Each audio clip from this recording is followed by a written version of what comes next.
The drop duplicates method in PySpark removes duplicate rows from a data frame. You can optionally specify a subset of columns as arguments to drop duplicates based only on those columns, keeping the first occurrence of each unique combination. So let me demonstrate. In my Databricks notebook, I've created a data frame that consists of an ID, name, and department column. There are duplicate rows, you can see by the comments. So these rows are duplicates of previous rows. So this row is a duplicate of this row. This row is a duplicate of this row. And this row is a duplicate of this row. And then we also have duplicate rows where not all of the columns are duplicates, but just the name column. So as you can see, Alice is duplicated here, but the department is finance rather than HR. And the same for Bob. His department is HR rather than IT.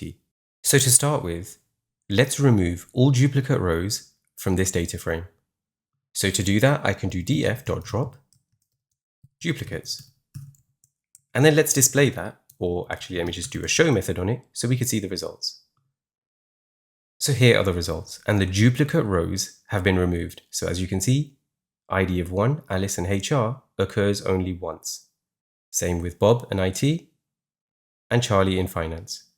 But note that we still return Bob from HR and Alice from finance because these are not duplicated in every column. So the departments are different.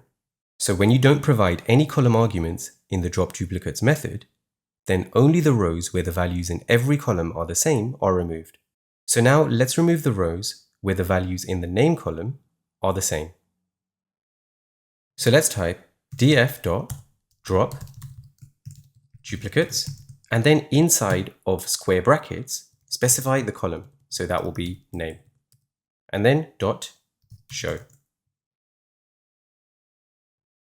So now we return only 4 rows because all of the rows where the name was the same have been removed.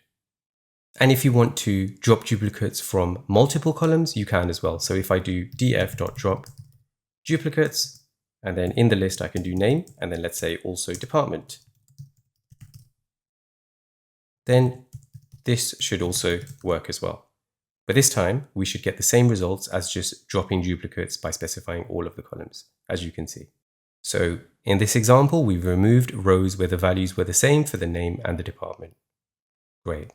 So that was a video on how to remove duplicate rows from your data frame.